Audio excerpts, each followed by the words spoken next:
दोस्तों अब आपका जो RACIT एग्ज़ाम है वो बहुत ही पास आ चुका है। दोस्तों उम्मीद करता हूँ कि आपकी जो तैयारी है वो इस एग्ज़ाम के लिए बहुत ही अच्छी होगी। दोस्तों यदि आपकी तैयारी अभी भी अच्छी नहीं है तो आप चिंता मत कीजिए, मैं आपके लिए इस वीडियो में आपके RACIT एग्ज़ाम के नए सिलेबस के अनुसार 35 मोस्ट इंपॉर्टेंट प्रश्न लेके आया हूँ। दोस्तों उम्मीद करता हूँ कि इन 35 प्रश्नों में से लगभग काफ़ी प्रश्न आपके एग्ज़ाम में आ जाएँ।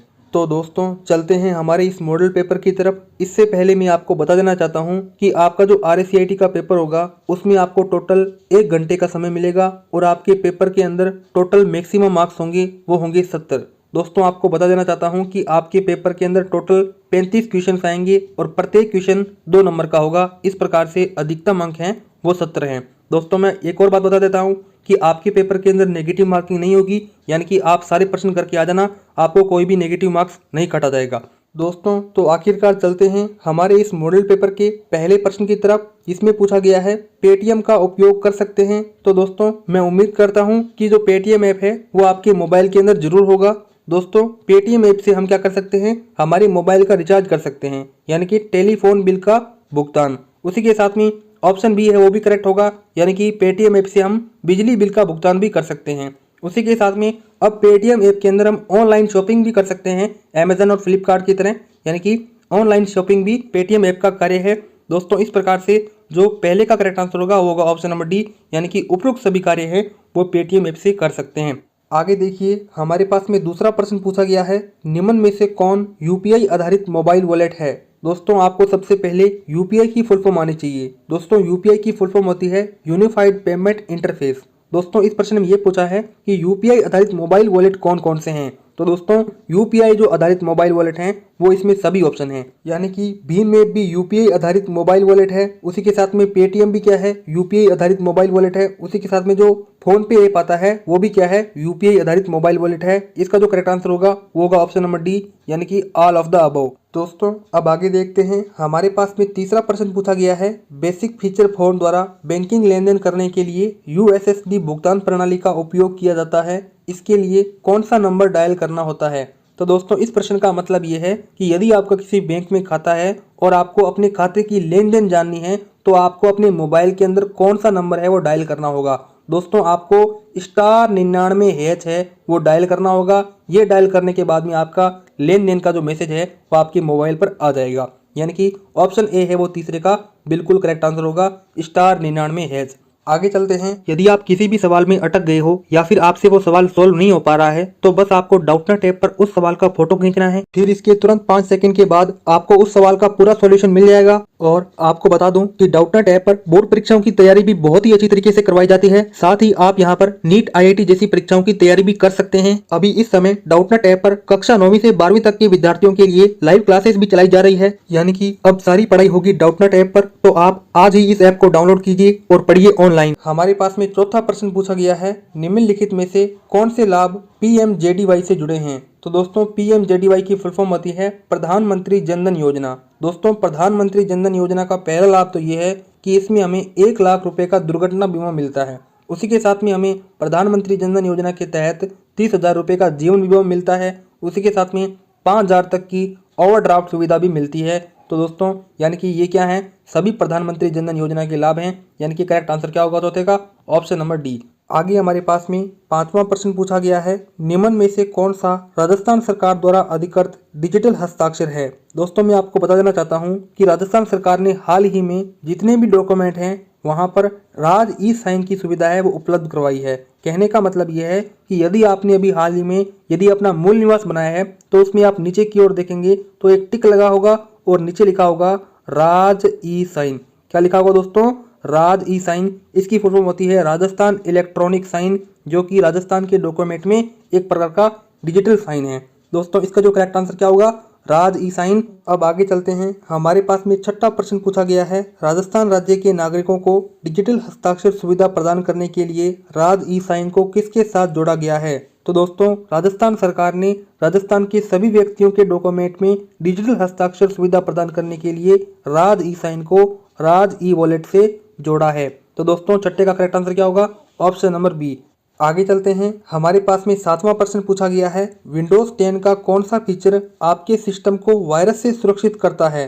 तो दोस्तों इस प्रश्न के कहने का मतलब ये है कि यदि आपके पास में कोई कंप्यूटर है और उसमें यदि आप विंडोज 10 डाल देते हो तो उस कंप्यूटर को सुरक्षा कौन प्रदान करेगा? वो प्रदान करेगा विंडोज 10, क्योंकि विंडोज 10 के अंदर दो प्रकार के क्या होते हैं? डिफेंडर होते हैं। पहले का नाम है विंडोज डिफेंडर और दूसरे का नाम है विंडोज फायरवॉल। ये क्या करते हैं? कंप्यूटर को बाहरी आक्रमण से बचाते हैं। यानी कि करेक्ट आंसर क्या होगा सातवें का? वो होगा सी, यानी कि ए और बी दोनों। आगे हमारे पास में 8वां प्रश्न पूछा गया है, सिस्टम से वायरस निकालने के लिए किस एंटीवायरस का उपयोग कर सकते हैं? दोस्तों आप पहले इस प्रश्न का मतलब समझिए। देखिए हमारे पास में कोई एक कंप्यूटर है जिसे यहाँ पर सिस्टम नाम दिया गया है और उस सिस्टम के अंदर कोई ना कोई क्या आ गया? वायरस आ गया। तो उस सिस्टम के अंदर हमें वायरस खत्म करना है तो हमें उस कंप्यूटर के अंदर एक एंटीवायरस भी डालना होगा। तो दोस्तों वो जो एंटीवायरस हैं वो है हमारे पास में नॉर्टन, मैकफी और क्विक हिल और एविरा कैस्परकेई, यानी कि ये सभी एंटीवायरस हैं जो कि कंप्यूटर के अंदर वायरस को खत्म करते हैं। यानी कि 8वें का करेक्ट आंसर क्या होगा? Option number D, all of the above. अब आगे देखते हैं, हमारे पास में 9वां प्रश्न पूछा गया है, निम्न में से कौन सी स्मार्टफोन की एक विशेषता नहीं है? तो दोस्तों इसमें हम सबसे पहले ऑप्शन डी देखते हैं, इंटरनेट ब्राउजिंग। तो दोस्तों आप किसी भी मोबाइल के अंदर इंटरनेट ब्राउजिंग तो बहुत ही आसानी से कर सकते हो, यानी कि ये तो क्या है? इसकी विशेषता है। आगे हमारे पास में ऑप्शन सी है, ऐप का उपयोग करना। तो दोस्तों किसी भी मोबाइल के अंदर आप ऐप भी यूज़ कर सकते हो। उसी प्रकार से कोई मोबाइल होते हैं वो टच स्क्रीन भी होते हैं, यानी कि टच स्क्रीन इंटरफेस भी स्मार्टफोन का होता है। उसी प्रकार से ऑप्शन ए है, ग्राफिकल इमेज डिजाइनिंग। तो दोस्तों ये क्या है? स्मार्टफोन की विशेषता नहीं है। यानी कि 9वें का जो करेक्ट आंसर है वो हमारे पास में क्या होगा? Option number A. आगे चलते हैं, हमारे पास में 10वां प्रश्न पूछा गया है, स्मार्टफोन किस प्रकार की सुविधाएं प्रदान करता है? तो दोस्तों इसमें जो ऑप्शन डी है वो करेक्ट होगा, यानी कि उपरोक्त सभी। देखिए दोस्तों स्मार्टफोन के अंदर जीपीएस होता है, यानी कि ग्लोबल पोजिशनिंग सिस्टम। इससे हम किसी भी मोबाइल को जो खो चुका है उसको ढूंढ सकते हैं। उसी प्रकार से मोबाइल के अंदर ईमेल भी होता है, यानी कि पहला करेक्ट होगा।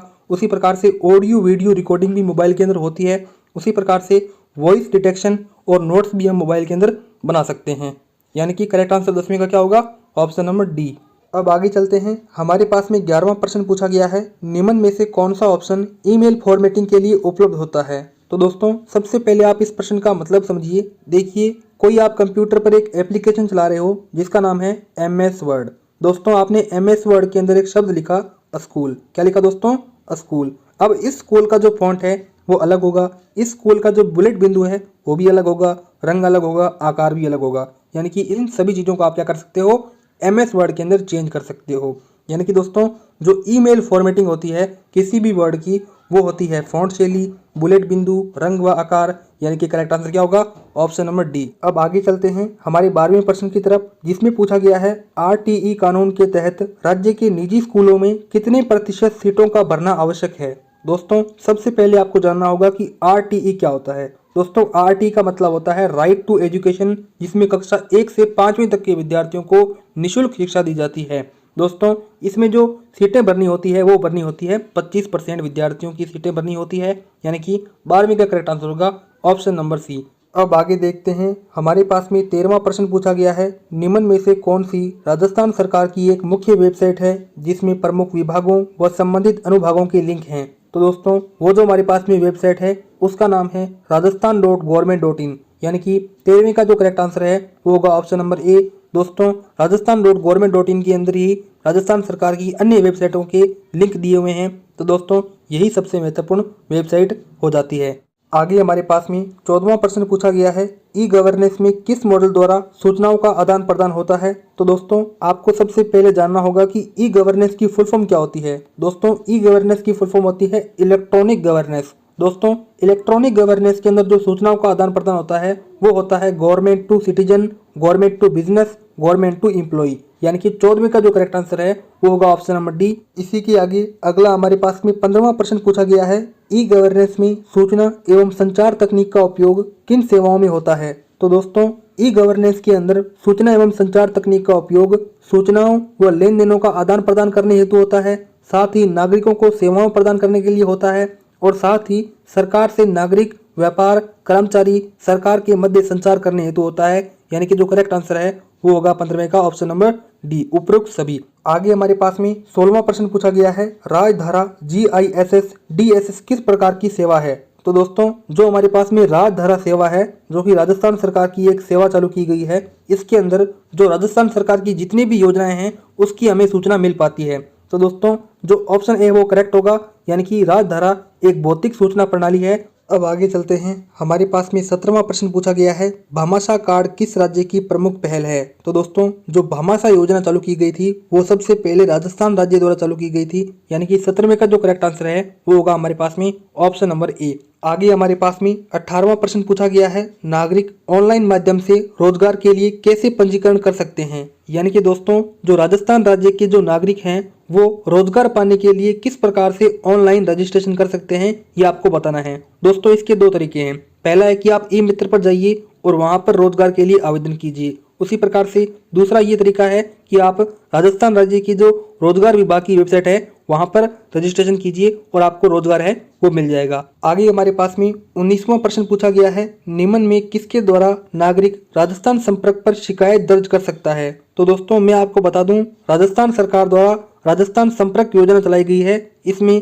राजस्थान का कोई भी नागरिक अपनी शिकायत है वो दर्ज करा सकता है। तो दोस्तों ये जो शिकायत है वो 3 तरीके से दर्ज कराई जा सकती है। पहला टोल फ्री नंबर है 181, इस पर आप घंटी कीजिए और आपकी शिकायत है वो दर्ज हो जाएगी। उसी प्रकार से वेबसाइट है राजस्थान संपर्क पोर्टल, इस पर भी आप क्या कर सकते हो, शिकायत दर्ज कर सकते हो। उसी प्रकार से राजस्थान संपर्क मोबाइल ऐप है, वहां पर भी क्या कर सकते हो, आप अपनी शिकायत दर्ज कर सकते हो। यानी कि ये सभी क्या है, यहाँ पे शिकायत करने की ऑप्शन है, यानी कि उपरोक्त सभी यहाँ पे करेक्ट आंसर होगा ऑप्शन नंबर डी। आगे चलते हैं अब हमारे 22वें प्रश्न की तरफ, जिसमें पूछा गया है आधार कार्ड बनवाने हेतु कितना शुल्क देना होता है। तो दोस्तों इसका जो करेक्ट आंसर है वो होगा ऑप्शन नंबर ए, यानी कि निःशुल्क। आपका आधार किसी भी ई मित्रा के अंदर निःशुल्क बना दिया जाएगा, क्योंकि ये राजस्थान सरकार द्वारा चलाई गई मुफ्त योजना है। राजस्थान सरकार चाहती है कि हर व्यक्ति का आधार कार्ड हो, क्योंकि आधार है तभी जीवन है। आगे हमारे पास में 23वां प्रश्न पूछा गया है, कंप्यूटर, स्मार्टफोन, टैबलेट से टीवी पर सूचना प्रदर्शित करने हेतु किसका उपयोग किया जाता है। यानी कि आपके पास में कोई मोबाइल है और उस मोबाइल के अंदर जैसे कि आप मेरी वीडियो चला रहे हो, इस वीडियो को यदि आपको टीवी पर चलाना है तो आप किसका उपयोग करोगे। तो दोस्तों आप यूज करोगे गूगल क्रोमकास्ट का। किसका यूज करोगे दोस्तों, गूगल क्रोमकास्ट का, यानी कि 23वें का करेक्ट आंसर होगा ऑप्शन नंबर बी। आगे हमारे पास में 24वां प्रश्न पूछा गया है, पीसी यानी कि पर्सनल कंप्यूटर और मोबाइल के मध्य डेटा ट्रांसफर करने हेतु किस प्रकार की केबल का उपयोग किया जाता है। दोस्तों ये आपके पास में क्या है, कंप्यूटर है और ये आपके पास में मोबाइल है। आपको कोई एक वीडियो है वो मोबाइल से कंप्यूटर में भेजनी है, तो आप किस केबल का उपयोग करोगे, ये आपसे प्रश्न में पूछा गया है। दोस्तों आपने चार्जर तो देखा होगा, जो चार्जर होता है तो उसके अंदर एक प्रकार की तार होती है, उस तार को बोलते हो आप यूएसबी तार। क्या बोलते हो, यूएसबी तार। दोस्तों इस यूएसबी तार को आप डाटा केबल भी बोलते हो। तो डाटा केबल द्वारा क्या होता है, पीसी से मोबाइल में क्या होता है, डाटा ट्रांसफर होता है। यानी कि करेक्ट आंसर होगा 24वें का ऑप्शन नंबर ए। आगे चलते हैं 25वें प्रश्न की तरफ। पूछा गया है, मोबाइल को डेटा केबल द्वारा चार्ज करने हेतु किसका प्रयोग करेंगे। यानी कि मोबाइल को जो आपकी डेटा केबल है द्वारा चार्ज करने हेतु किसका प्रयोग करेंगे। दोस्तों इसका जो करेक्ट आंसर है वो होगा चार्जिंग ओनली। क्या होगा दोस्तों, चार्जिंग ओनली। आगे चलते हैं हमारे 26वें प्रश्न की तरफ, जिसमें पूछा गया है, निम्न में से कौन सा यूजर सिस्टम सेटिंग बदलने, अन्य यूजर अकाउंट का प्रबंधन करने की अनुमति देता है। तो दोस्तों 26वें का जो करेक्ट आंसर होगा वो होगा हमारे पास में ऑप्शन नंबर बी, यानी कि एडमिनिस्ट्रेटर होता है, उससे आप सिस्टम यानी कि कंप्यूटर की सेटिंग बदल सकते हो और यूजर अकाउंट का जो प्रबंधन है वो भी आप कर सकते हो। अब आगे देखते हैं हमारे पास में 27वां प्रश्न पूछा गया है, निम्न में से कौन सा फॉन्ट इफेक्ट पावर पॉइंट के फॉन्ट डायलॉग बॉक्स में नहीं होता। तो दोस्तों इसमें हमारे पास में जो underline, small caps, strike through, ये तीनों के तीनों फॉन्ट इफेक्ट हैं, ये पावर पॉइंट के डायलॉग बॉक्स में होते हैं, जबकि जो एम्बोस फॉन्ट इफेक्ट है ये पावर पॉइंट के फॉन्ट डायलॉग बॉक्स में नहीं होता। यानी कि 27वें का करेक्ट आंसर होगा ऑप्शन नंबर सी। आगे देखिए हमारे पास में 28वां प्रश्न पूछा गया है, वर्तमान और कुल स्लाइडों की संख्या कंप्यूटर में कहां पर प्रदर्शित होती है। तो दोस्तों आप मानिए हमारे पास में 2 कंप्यूटर हैं। कितने कंप्यूटर हैं, 2 कंप्यूटर। एक में MS वर्ड खुला है और दूसरे के अंदर क्या खुला हुआ है, पावर पॉइंट खुला हुआ है। क्या खुला हुआ है दोस्तों, पावर पॉइंट खुला हुआ है। देखिए MS वर्ड के अंदर हमने क्या बनाया, एक डॉक्यूमेंट बनाई और पावर पॉइंट के अंदर हमने स्लाइड बनाई। दोस्तों अब जो डॉक्यूमेंट है उसमें पेजों की संख्या कितनी है, ये कंप्यूटर के अंदर जो निचला हिस्सा है वहां पर पता लगेगा, इसको बोलते हैं स्टेटस बार। उसी प्रकार से MS पावर पॉइंट के अंदर हमने कितनी स्लाइडें बनाई, इसका पता लगेगा स्टेटस बार के अंदर, जो कि नीचे की ओर होता है। तो दोस्तों स्लाइडों की संख्या है वो स्टेटस बार में पता लगती है। देख सकते हैं स्लाइडों की संख्या कहाँ प्रदर्शित होती है, स्टेटस बार पर, जो कि कंप्यूटर के निचले हिस्से में स्थित होता है। आगे हमारे पास में 29वां प्रश्न पूछा गया है, प्रेजेंटेशन के सभी कार्यों को कंट्रोल कौन करता है। तो दोस्तों वो कंट्रोल कौन करता है, वो करता है टास्क पेन। कौन करता है, टास्क पेन। अब आगे देखते हैं, हमारे पास में 30वां प्रश्न पूछा गया है, फॉर्मूलाज एंट्री दो प्रकार की होती है। कौन कौन सी होती है दोस्तों, फॉर्मूलाज एंट्री होती है वो रिलेटिव होती है या फिर एब्सोल्यूट होती है। यानी कि 30वें का करेक्ट आंसर होगा ऑप्शन नंबर ए। दोस्तों ये जो प्रश्न है ये आपके आया है वो MS एक्सेल से। आगे देखिए 31वां प्रश्न पूछा गया, किसके द्वारा हेडिंग, सब हेडिंग व बॉडी टेक्स्ट को छुपाया जा सकता है। तो दोस्तों 31वें का जो करेक्ट आंसर है वो होगा हमारे पास में ऑप्शन नंबर ए। यानी कि आप कोलैप्स से क्या कर सकते हो, हेडिंग, सब हेडिंग और जो बॉडी टेक्स्ट होते हैं उनको आप छिपा सकते हो। आगे देखिए हमारे पास में 32वां प्रश्न पूछा गया है, निम्न में से कौन कंप्यूटर की एक सीमा है। तो दोस्तों इसका मतलब यह है कि कंप्यूटर के अंदर ऐसी कौन सी चीज़ है जो कि एक सीमा पर आकर रुक जाती है। तो दोस्तों वो है कंप्यूटर की बुद्धिमत्ता। यानी कि मैंने आपको पहले बताया था कि जो कंप्यूटर की बुद्धिमत्ता है यानी कि IQ वो होती है 0। कंप्यूटर बिना किसी इनपुट के कोई भी कार्य नहीं करता। तो दोस्तों इसकी जो बुद्धिमत्ता है वो एक प्रकार की सीमा है। यानी कि इस प्रकार से 32वें का जो करेक्ट आंसर होगा वो होगा ऑप्शन नंबर बी। अब आगे चलते हैं, हमारे पास में 33वां प्रश्न पूछा गया है, निम्न में किसके विकास ने ज्ञान के नए आयाम स्थापित किए हैं। तो दोस्तों आज आप जानते ही हो कि दुनिया के अंदर नॉलेज है तभी इंसान है। देखिए नॉलेज हमें कहाँ से मिलेगा, मोबाइल से, इंटरनेट से, वेब टेक्नोलॉजी से। दोस्तों इन तीनों बिंदुओं ने क्या किया है, ज्ञान के नए आयाम स्थापित किए हैं। यानी कि जो 33वें का करेक्ट आंसर है वो होगा ऑप्शन नंबर डी, यानी कि उपयुक्त सभी। आगे चलते हैं, हमारे पास में 34वां प्रश्न पूछा गया है, इलेक्ट्रॉनिक रूप में अश्लीलता फैलाना, जानकारी छुपाना किस धारा में आता है। दोस्तों यदि आपके पास में कोई फोटो आ गई, ठीक है, उस फोटो को आपने गलत रूप से अश्लीलता द्वारा फैला दिया, व्हाट्सएप ग्रुपों में शेयर कर दिया, तो दोस्तों आप पर एक धारा लगाई जा सकती है जिसका नाम है धारा 67। क्या दोस्तों, धारा 67। आगे हमारे पास में इस मॉडल पेपर का अंतिम और 35वां प्रश्न पूछा गया है, जानबूझकर कंप्यूटर प्रोग्राम या सॉफ्टवेयर की अवैध कॉपी बनाना अपराध है जो कि अंतर्गत आता है। दोस्तों इस प्रश्न का मतलब समझिए, जैसे कि फेसबुक है, अब आप फेसबुक जैसा हूबहू एक ऐप बना देते हो बिना फेसबुक की इजाज़त के, तो आप पर क्या लग सकती है, एक धारा लग सकती है, उसका नाम है कॉपीराइट एक्ट 1957। क्या है दोस्तों, कॉपीराइट एक्ट 1957। यानी कि 35वें का जो करेक्ट आंसर है वो होगा ऑप्शन नंबर ए। दोस्तों इस प्रकार से मैंने आपको इस वीडियो में आपके RSCIT एग्जाम का नए सिलेबस के अकॉर्डिंग एक बेस्ट और शानदार मॉडल पेपर बताया जिसमें टोटल 35 प्रश्न रहे। दोस्तों आप मुझे जल्दी से कमेंट करके बताएं कि आपके इन 35 प्रश्नों में से कितने प्रश्न सही हो रहे हैं। दोस्तों यदि आपको ये प्रश्न पसंद आए हो तो इस वीडियो को लाइक कीजिए, चैनल को सब्सक्राइब कीजिए और इस वीडियो को अपने दोस्तों से जरूर शेयर कीजिए। दोस्तों अब मैं आपसे अलविदा लेना चाहूँगा, किसी अन्य वीडियो में मिलते हैं, तब तक के लिए जय हिंद, जय भारत।